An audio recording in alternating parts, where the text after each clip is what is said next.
Hello, everyone, and welcome back to another Babbling Irons match review show with myself and Mike. West Ham 1, Tottenham Hotspur 1.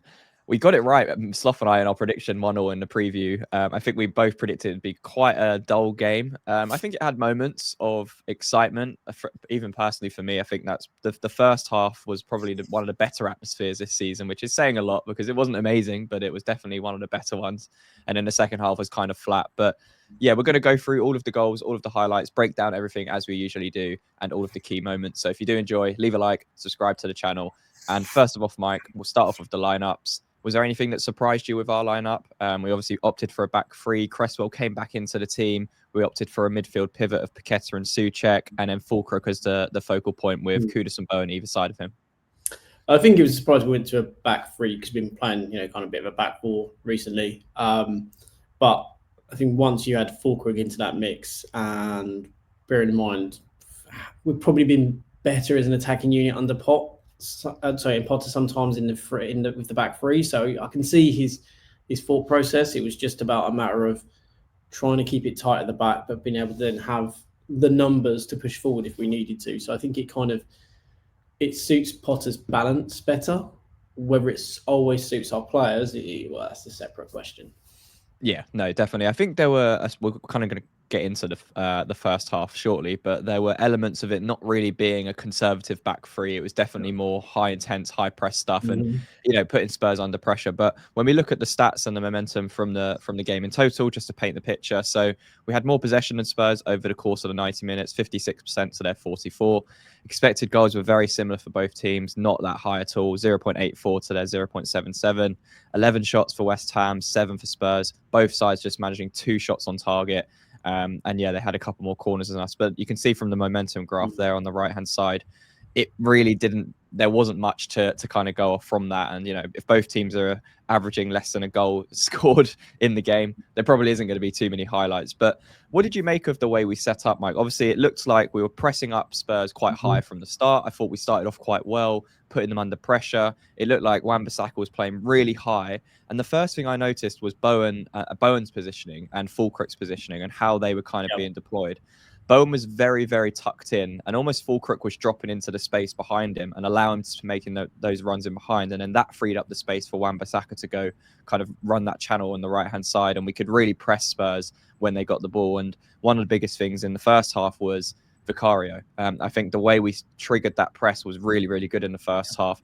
As soon as it went to Vicario from the goal kick, we were letting them play out a certain way, and we were forcing them long, really, and we were winning the turnovers quite well. But what did you make of that opening kind of 5, 10, 15 minutes exchange?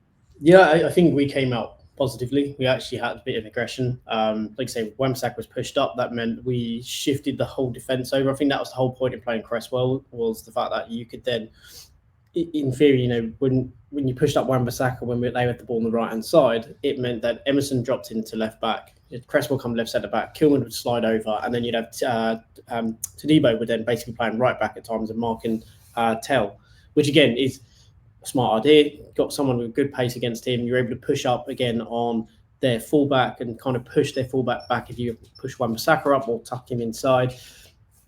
It's a brave choice to go for the double pivot of Souček and Paquetá. We've said for so long that Paquetá can and should be playing as an 8 in there and in a 2 if we need to. I think yesterday showed that he can do that. I know people will go look at the game overall. It wasn't necessarily a great game, but still pointed to the fact he was disciplined. He worked well in there, received the ball, and what I liked was we actually tried to play football. Every opportunity we tried to play football. When we were out of possession, we were aggressive, we pushed high.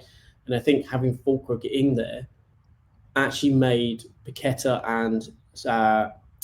made Bowen and Kudus work as almost a front 2, because he, as you say, he dropped into the pocket, pretty much kind of played as a 10.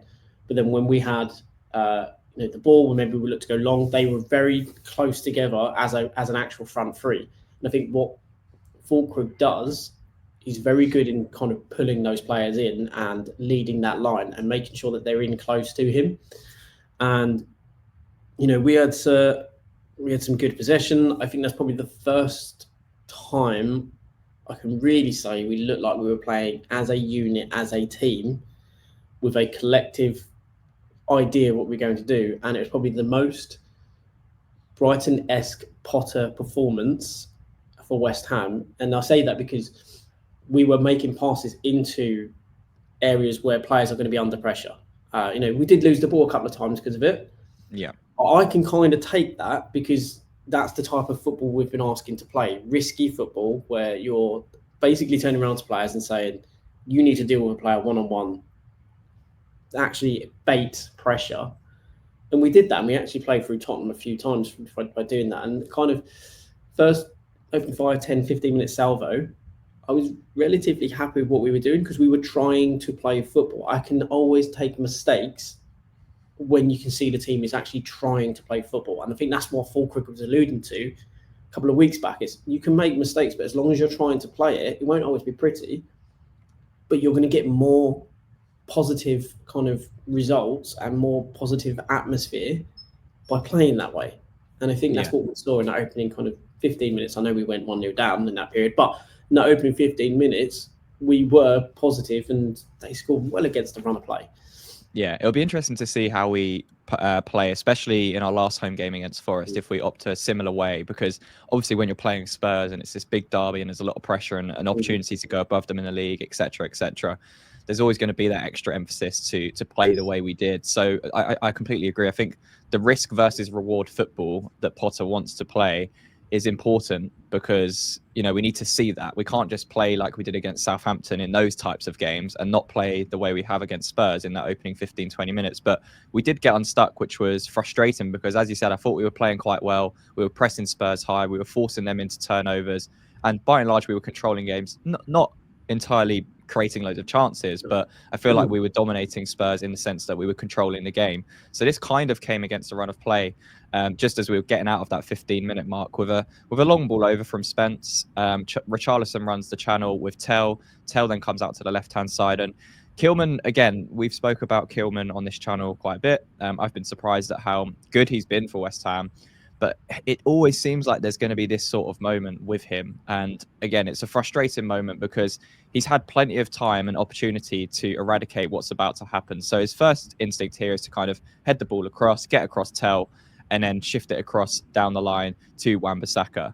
And this gets deflected. Tell does well. Tell was working very hard to win the ball here. All Kilman needs to do here is just clear the ball. I think because of the positioning of Todibo, and obviously because we were playing really high pressing, we're out of shape here. So Kilman probably needs to recognize this, whether that's a shout from Areola to just get rid, because if we lose the ball in this situation, we find ourselves in a really difficult moment. But he tries to play it into Wan-Bissaka with a cute little pass. That then gets blocked. It then comes back to Kilman. And again, it's another kind of, I feel like this is where the panic started to set in. And Tell nicks the ball off of him again with a nice little nick here, plays the ball across.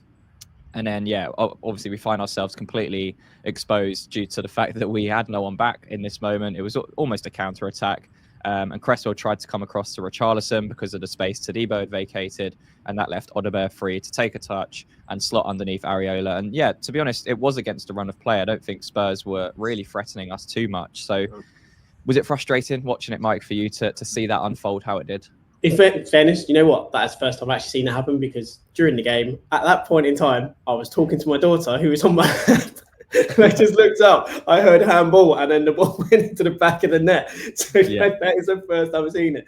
But it was deeply frustrating because up to that point, was no threat. Again, when you look at that situation, there was no real threat. I think had last week or a couple of weeks ago, based on the patterns that we were trying to play in this game, and based on the fact that they seem to be like, no, we're actually going to stick to what we've been asked. I think last week or the week before, Kilman's probably hitting that into the stand. Yeah. But I think after what's happened in the last few weeks, Potter obviously been very disappointed with the team in the last couple of weeks. Fulkrug very much putting it out there, what the hell are you lot doing? So I think there's been maybe a bit of a come to Jesus moment in the last couple of weeks where we've said, we need to start playing this now. We have to commit.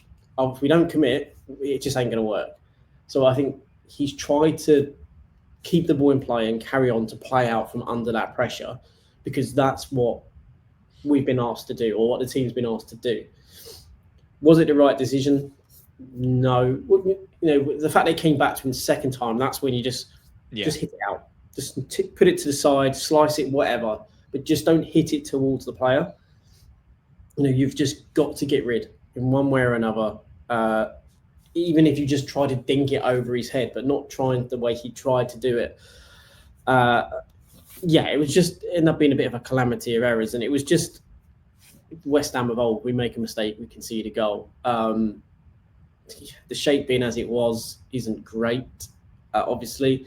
But again, that's going to happen if we're going to be aggressive. It is going to, sometimes we are going to concede like that. But I guess I think the point is, the more we get used to it, the more we become comfortable with it, the more we'll start to eradicate and be able to read those situations better and deal with them better defensively. I think because it's something that we're probably find ourselves in not as often as we would, and the way we want to play out from it is not as familiar or as comfortable. We are going to make probably the irrational decision from time to time, which I think that was. And unfortunately, against the run of play, we conceded a goal, and that was frustrating because up until that point, we hadn't played that bad. We hadn't threatened or really created. However, we hadn't played badly, and we were looking far more positive and far more comfortable than we did against Southampton. Yeah, no, I completely agree. But what I did like was the reaction, and I think a lot of the stadium felt a little bit funny about that goal going in because, as you say, I thought we were playing all right at that moment. The tempo was there, the intensity was there from us, and it did feel like a little bit of a sucker punch. But the response was good, and we kind of continued to press Spurs quite high. This is 5 minutes after the goal. It's very clear as to how we were wanting to play and force Spurs backwards as much as possible because they weren't comfortable playing that way. And you can kind of see here the intent of Souček, Wan-Bissaka. You've then got Bowen, Kudus, Fulkrug. We kind of already alluded to that flexibility of that front three and how that worked throughout, especially the first 45 minutes in particular. But the intent was there. Everyone was working very hard as a unit, and it's something we haven't seen too often. I would say is what you alluded to already, is that cohesive structure of the team. I feel like everyone kind of knew what their task was in this game. And, we can see it here. Everyone's pressing. Bowen's going onto Vicario. As soon as Vicario's getting the ball, we're triggering that press and forcing them into mistakes. And that's what this is. Again, Vicario forced into a mistake. And, really difficult chance hit this for Souček to score this on the first time kind of opportunity on his left foot. But, it kind of trickles along into Vicario. But the intent was there. And that was the main thing that I wanted to see, was that response, just 5 minutes after going behind. But I think when we go through this goal, Mike, for West Ham's goal, it kind of showed everything you were alluded to before around, being comfortable in possession in areas maybe we haven't been as risky so far this season, and the flexibility of the front three that we saw with Fulkrug as the focal point, and the flexibility of Bowen and Kudus buzzing off of him. So the first instance is here. We're very comfortable in possession in this moment. Kilman's got the ball. There isn't too much on here. So I've just highlighted Paquetá because we spoke about our want personally on this channel to see Paquetá play in a slightly deeper number 8 position, because of the lack of players we have in the squad that can go in there and make a difference. And that's what he does. I know it scares people as well when we say about that, because people think he maybe holds on to it a bit too much, or they don't want us playing in those type of areas. But if you want to play high risk, high reward football, you need that type of player who's willing to take it under pressure. And I was, especially in the first half, really impressed with Paquetá's willingness to drop in. He basically plays as a defensive midfielder, really, to link play, and he dropped in. He took the ball under pressure. He was quite happy to have one or two Tottenham players come up against him. Yes, he lost it once or twice, but he earned a foul, some of those. And maybe he would make it, when it was on the weaker foot, maybe a little bit of a lazier pass or kind of a miscued pass. But again, I can forgive those mistakes if we're trying to play football. And what we would try and do is play football, and we're trying to play and develop a way to play. And as I've said constantly, I feel we're in pre-season stage. After January, after what the board decided to do, which was just bring in one player, they said the season was over, and I've been pre-season now. If this was a pre-season game, I think we'd all be quite happy with that, because we'd actually go, we can kind of see what we're trying to do. It's interesting. It's squeaky bum time a lot of the time when you're on the edge of your own area, kind of holding it, but it looks positive, and you can kind of go, I can see the direction of play. And that's what I liked about the first half and the way they were kind of using Paquetá, particularly like with this goal as well. Yeah, definitely. And, we just don't have those types of players. So Paquetá going in there and being that person, it just massively changes how we can play in these situations. Again, he'll make mistakes because he's that type of player. And there's a lot of dependence on him to do this because, you've got someone like Souček, that's not his game at all as his midfield pair. So when we get into our situations like this, Areola trusts Paquetá in this situation. Paquetá wants the ball. He's not shying away from this. It'd be very easy for Paquetá to just stay in his position, but he doesn't. He comes and collects the ball. He plays a really nice first-time pass under pressure out to Kilman. So we've already kind of beat the initial Spurs half press. That the press from Spurs wasn't good enough at all, but it was nicely played from West Ham. The ball then goes out to Kilman. His lofted pass on his right foot out to Cresswell is good enough. It wasn't the best pass in the world, but again, the intent is there to get and kind of bypass that Spurs press. It then comes out to Cresswell, who controls it and plays it over the head of the Spurs defender. And Kudus then collects the ball out wide. And we find ourselves in this position on the pitch. And this was kind of what we were alluding to around Fulkrug and the way he was playing and the way it allowed Jared Bowen to play. So you can very clearly see here, when Spurs were defending, they were shifting a lot of players over to that side to kind of contain that space that we were trying to play through.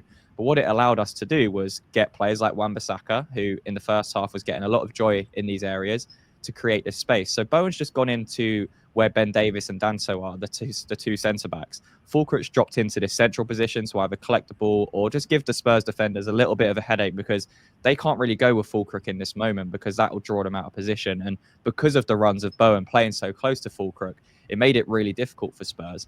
And then that created space for Wan-Bissaka on the other side because the Spurs defenders, they're really focused on Bowen in that movement. I think it was Jed Spence playing left back. His attraction is to Bowen because he's made that movement inside, and Fulkrug's just vacated that space. What's great in that situation there as well, Frankie, is that obviously Kudus has already beat the two midfielders. Now all of a sudden on that side, because we're creating we're creating an overload essentially because we have now 4 players going against 3, and then on the far right hand side we've got Wan-Bissaka. So we're actually creating. And what we did, I thought quite well, is that we did this quite often. We'd kind of push an overload onto one side and then create space on the other.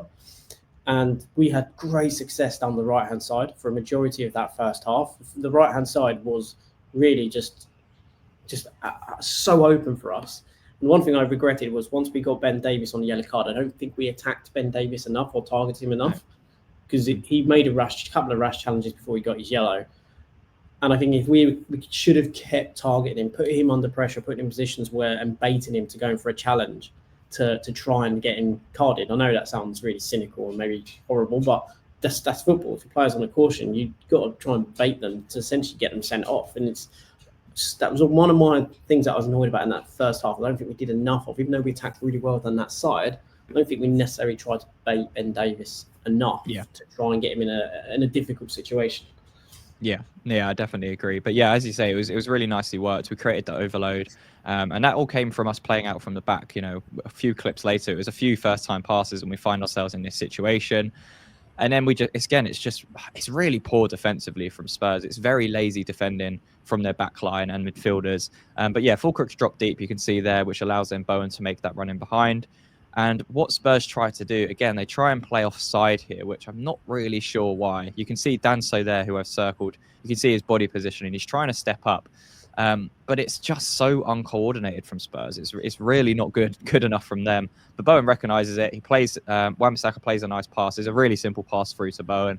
And Bowen has all the time in the world. He takes a few touches. And yeah, it's a really nice finish. Poor goalkeeping from Vicario, but a clever finish from Bowen to go under the legs of the keeper. And it gets us back in the game at 1-1. And, everyone, I think it was a nicely worked goal from start to finish. Really poor defensively from Spurs. But as you say, if this was a pre-season match, we'd probably be quite happy with how we were trying to play in this moment and the way we built up that goal. I think also, like we say, it's poor from Spurs, but also it's because it's so well executed from us. We make them look poor. You said it was quick football. We didn't really hang on the ball. Kudus was released the ball at the right time. Wan-Bissaka released at the right time. Yes, Spurs didn't give us the right, maybe pressure enough. But I think because we had, like I say, a position of Fulkrug, etc., they're probably in 2 minds what to do. I thought in the game, it was interesting that when we scored that goal, when Danso stepped out, he actually puts an elbow out and absolutely poleaxes Kudus as well. Fair play to Kudus, he gets up, but he gets absolutely poleaxed by an elbow, which I think had we not scored, there might have been a review, because I think moments earlier, Kudus got done for an elbow on Danzo, which really wasn't an elbow. It was both went for the ball, and it, it's an accident. But this one, Danzo steps out and puts his elbow out and absolutely just smashes him to the ground. But yeah, it was a great finish from Bowen. I think in that situation, Bowen only had that option because he's not no real kind of pass. I think Vicario's actually anticipated he's going to go high, which is why he's kind of got his legs as he was and is getting ready to go up. And then Bowen, really clever finish just to tuck it between the legs, and good disguise on that because he is looking across goal and then he puts it through. But it was so well deserved, and what made it sweeter was I think 5 minutes beforehand, Tottenham fans were singing 1-0 in your cup final. It was about one of the only times we ever heard any of them anyway, because it was such a lame away support. And then we go and score that, and then just watching them go very quiet after that. So I think it's that realization of, we're not the team in the ascendancy in this half. We are on the ropes and have been for a majority of this half. Yeah, it was. I think it was good that we got the goal when we did. It was a very good reaction to going behind in a game that I didn't think we deserved to go behind in, and we continued to play in the same way throughout that first half. We didn't really create loads of opportunities, but I think the intent was there, and as we said, the application is what's been missing from a lot of games this season, and it was very clear how we were playing, and it was working quite a lot. Again, we were quite open at times because of the way we were playing, but I don't think Spurs necessarily capitalised on it. And into the second half, it was frustrating. I think there weren't really any, key moments. We're going to talk about the Lucas Paquetá incident in a second. But in terms of the second half overall, Mike, in terms of the approach of West Ham and maybe the lack of intent to go and win the game, I think Jared Bowen alluded to it in his post-match press conference or post-match interview, where he kind of said it felt like the game was there for West Ham to take that. So I think he's a little bit frustrated that we didn't go on and get that second and third goal, because it's against it's a weakened Spurs team. They've clearly got one eye on Thursday night next week, and they weren't really there. It didn't look like they were really applying themselves to the max. And I feel like from a fan watching in that stadium, it really felt like we should be going and taking the game to Spurs more. I wanted to see a few more risks. I wanted to see a few more, intent passes and, a little bit quicker play. I feel like we just slowed down the intensity a bit. Again, it's hard to maintain the intensity we did have in the first half, again, through the lack of substitutions that we brought onto the pitch and when they were brought on. But what did you make of that overall second half from West Ham?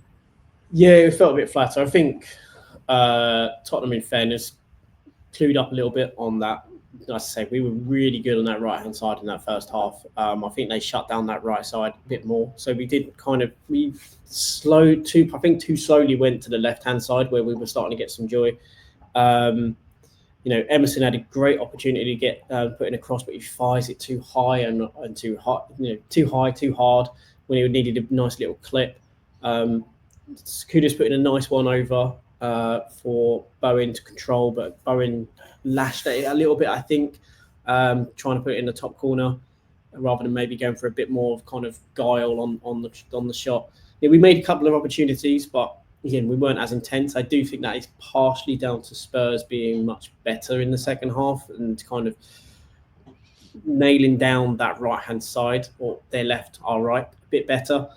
But yeah, I think we just were a bit flat. We didn't kind of go at them as much. It could be to do with the legs. I think it's just maybe we're still lacking, I think, that cohesion in that attacking sense. I think this is probably the best we've looked in an attacking sense. People might say it's because, it's a really poor Tottenham, but sometimes you also got to say, yes, whilst they were poor, we did also play well in patches. It wasn't a thrilling or exciting game by any measure, but there were certainly a lot of positives to be had. Just thinking that second half, we lost our way a little in how we wanted to play. I do think Spurs stepped up a bit more.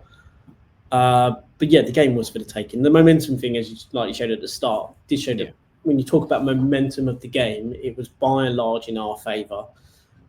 We just didn't create enough clear-cut chances, which I would say also partly in fairness is because Spurs did absolutely just pack their defence. Whenever we got near, their defence was pretty kind of full with players. So it did make it difficult. But we had some very decent opportunities, but we couldn't find that final ball or that final end product to nick. I don't think actually, no, Nick wouldn't be fair, to get the win that we probably deserved. Yeah, no, I definitely agree. It felt frustrating watching it just because of it just felt like we lacked quality in the final third. And again, by and part, we got into some decent areas. It was just that end product to kind of kill the game off and get that second goal. But kind of the big talking point that came out from the second half was around Lucas Paquetá and the yellow card incident. Obviously, got very emotional on the pitch as well just after that.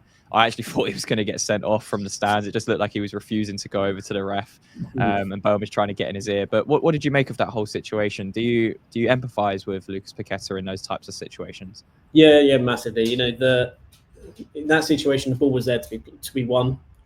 He went in. I don't think he actually made contact. The player just dived over the top of him, and then the ref gave him the card. You know, literally, there was no way that Spurs player was ever going to get the ball anyway once he tapped it past Paquetá, because we had enough players back.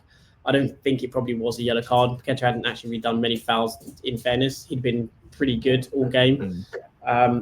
And I think what's happened over the last 2 years, he's pretty much had his career almost, being dangled in front of him as a, it could be gone tomorrow kind of thing. So I really felt for him, because I think it's what's happened. He's gone in for that challenge. He's got a card that he doesn't feel he deserves. And he probably potentially now feels like he has a target on his back, and that refs are giving him easy yellow cards, or cards that probably don't deserve one.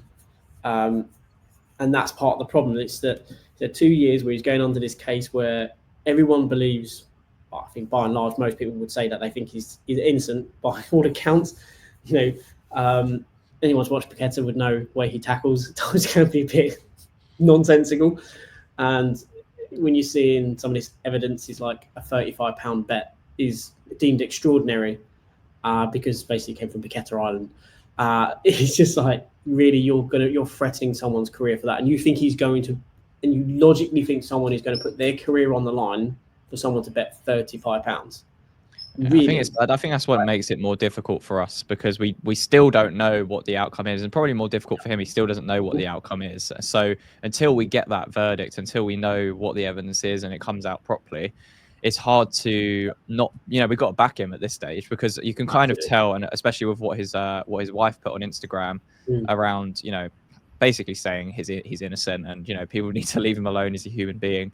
And I think that emotion just came out, and I think that kind of alluded to what 2 years. Yeah, it's 2 years of frustration, isn't it? Just it's all comes out been a long moment. time. Been a long time. The season's coming to the end, so he must know the verdict is coming soon, as we all do. I can't imagine the pressure he's under, and if he is innocent, the FA have got a hell of a lot to answer for, because they've basically threatened the guy's career, his livelihood for the last 2 years. They've pretty much robbed him of a Premier League medal, because if he'd gone to Man City, he would have won the title. They've robbed him of that. They've probably robbed him of extra earnings, even almost cost him his international career as well. His name has been dragged through the mud and through the Brazilian courts as well, where he was also found innocent. There wasn't enough evidence for a criminal proceeding. So his name has been dragged through the mire. And if he is innocent, that's a horrible thing to have had for 2 years against your name and put against your character. Obviously, if he's guilty, sympathy goes completely. But if he's innocent, there's a lot to be answered for from the FA. And legally, it's going to be a very interesting, I think, story that comes out after the verdict, especially if it's been found insufficient evidence in which to do anything. Yeah, I agree. I think he's also now on 9 yellow cards for the season. So I think if he gets one more yellow card, he'll then miss 2 games. So if he gets booked in the next game, his season's done. So maybe that's also playing on his mind as well, because he does look like he just wants to kind of play football and get on with things. And, he's that type of player, very expressive on the pitch. And I feel like though he plays with that emotion at times, and you could see that kind of come out as well. So I think everyone kind of felt frustrated for him when that came out. And I think equally, just going back to the game, it was a frustrating watch the second half in terms of not being able to get that win.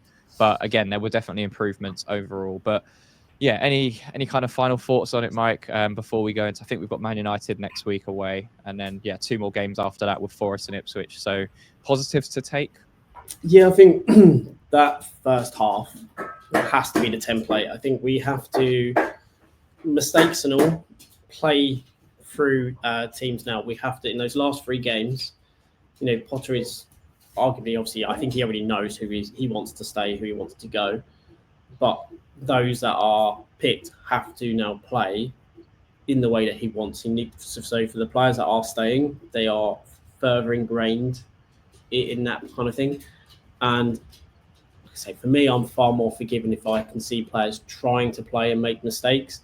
And I probably have a much, I guess, less firmer or less critical view on the players at the moment, because, as I say, I've written the season off in January, so I'm probably looking at it from a completely different perspective to many others who are only maybe now starting to go, the season's over. I since January, I said the season's done. It's all pre-season. So the results haven't bothered me at all. And all I've wanted to see is even the youth players that we're going to use next year get more games, more minutes, and that we're trying to set ourselves up for next year. So that, again, that's all I care about, is that in the next few games, everything we do is set up in which to provide us and set us up for next year. In those games, I would like to see Potter use the subs a bit better, because the subs absolutely killed the game, right? But there were some positives, and I want to focus more on the positives, because it's really negative space around West Ham at the moment with what's going on off the pitch and so on. So I'd rather concentrate on the positives and go against my own natural way of looking at football and be a bit more positive than kind of the negative side of it. Yeah, no, I definitely agree. It is hard to stay positive in these times, because there's so much negativity happening and so much controversy that seems to always follow West Ham. But yeah, I think just to kind of sum up, who would you say is your player of the match? I think for me, there were only a few candidates. I think obviously Jared Bowen played well, got the goal. I thought Wan-Bissaka played well, especially in that first half. Was there anyone that stood out for you as the player of the match?